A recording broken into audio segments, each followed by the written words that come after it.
What's sad about that is that the Western intellectuals cannot accept the reality that 200 years of Western domination of world history is over. Is over. What power with great power pretensions adopts wolf warrior diplomacy, and why? What's going on here? How is that in the advantage of anybody, much less China?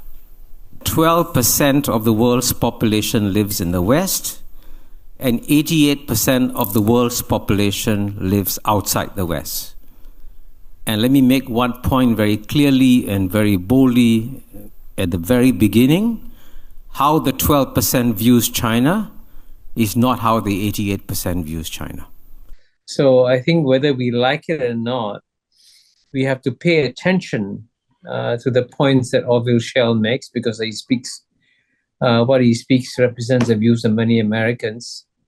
And at the same time, I think the views of Mr. Schell and people like him in the United States surprisingly also show a deep ignorance of China. And I say surprising because certainly in the case of Mr. Orville Schell, he's a very good scholar. He's written lots of books, and he cannot say that he's not knowledgeable about China. He is very knowledgeable about China, certainly Chinese history.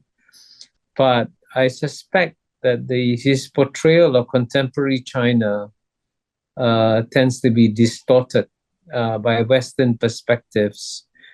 And to explain what I mean by that, the West continues to believe that there's only one way for societies to develop, that they all have to become carbon copies of Western liberal democratic societies. And of course, this is not a secret because, as you know, Francis Fukuyama said this in his famous essay, The End of History, and his essay was accepted by all Western intellectuals, and they all thought all societies must conform and become like Western liberal democratic societies. And what's sad about that is that the Western intellectuals cannot accept the reality that 200 years of Western domination of world history is over. Is over. And now you're going to live in a world which doesn't just have one successful civilization, Western civilization, as we had in the 19th century and 20th century. In the 21st century, there'll be many successful civilizations, and many Asian civilizations will come back.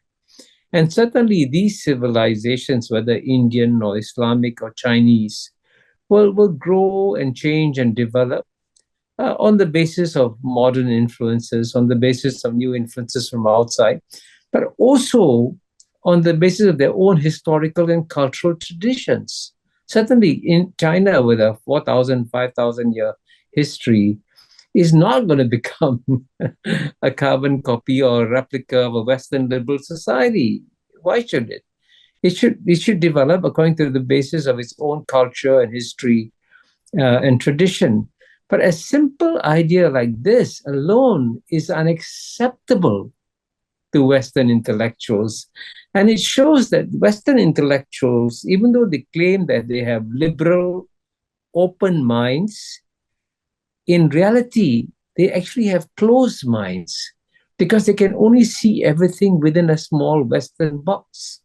And what is not inside the Western box, they cannot see, which is stunning. And I say this as someone who spent all my life studying Western thought, Western culture, and I always thought that the Western tradition should be one of having open minds to new possibilities.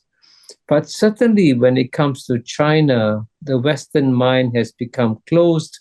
And sadly, I don't see it opening up in the near future. I wish I had some good news for you.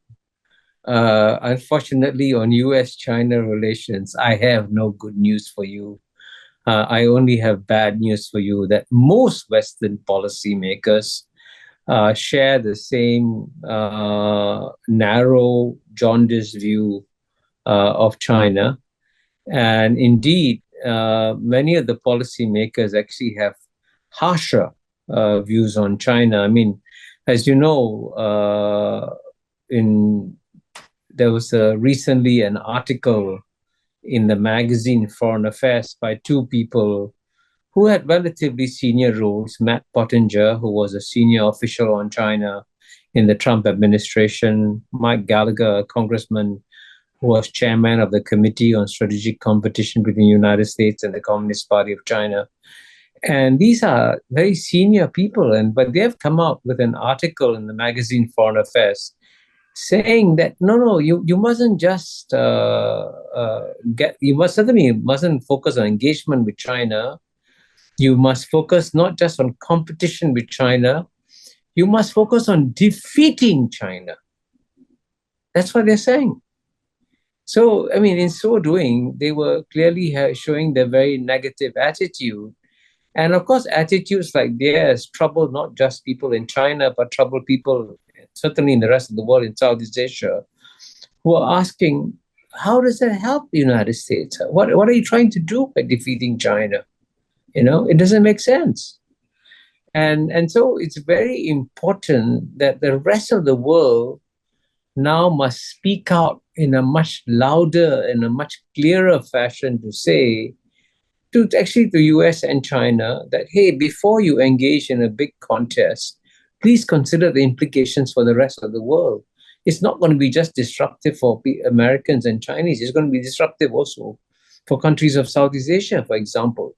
So we in Southeast Asia should speak out more loudly and say, hey, please reconsider what you're doing. So far, these voices have not been loud enough, but I hope that in my case, by speaking out, I'll encourage others to speak out and therefore hopefully create a more tenable situation for the rest of for the other countries in the world. And so my goal, therefore, is to try and help the West out by trying to explain to them that they completely misunderstand China. As you know, the biggest insight that Henry Kissinger gave to me after a one-on-one lunch I had with him in March 2018 was that the United States doesn't have a grand strategy. In fact, has not worked out any kind of comprehensive strategy before launching its geopolitical contests against China. That's clearly very unwise. And by the way, Henry Kissinger has also emphasized, both to me and in his book on China, that by contrast, China does have a long-term strategy. But if you also want proof that the United States doesn't have a strategy, all you have to do is ask the question, which I keep asking. Before you can formulate a strategy, you must first of all say, what is your goal? What is the goal of your strategy? Is your goal to stop the economic growth of China? It cannot be done. Is your goal to overthrow the Communist Party of China? It cannot be done. Is your goal, for example, to isolate China? It cannot be done. In fact, China does more trade with the rest of the world than the United States does. And so the United States should ask itself, what is a realistic goal when it comes to dealing with China? And these are the sort of hard questions that great strategic minds like Henry Kissinger would ask, which unfortunately very few or almost no one in the United States is asking, because the United States no longer has great strategic minds like Henry Kissinger, sadly.